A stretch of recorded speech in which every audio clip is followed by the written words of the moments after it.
C'è il serio rischio che possa finire in carcere. Parliamo dell'ex presidente del Consiglio Comunale di Agrigento, Carmelo Callari, definitivamente condannato a 2 anni, 2 mesi e 10 giorni di reclusione per falso e truffa.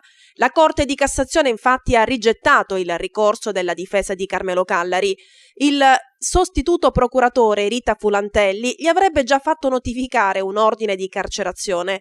Callari potrà adesso chiedere entro 30 giorni una pena alternativa al carcere, visto che si tratta di una pena inferiore ai 3 anni. Sarà poi il Tribunale di sorveglianza a decidere sulle sue sorti. La vicenda risale a quando Callari era presidente del Consiglio Comunale di Agrigento e avrebbe ottenuto rimborsi per missioni istituzionali dei viaggi personali.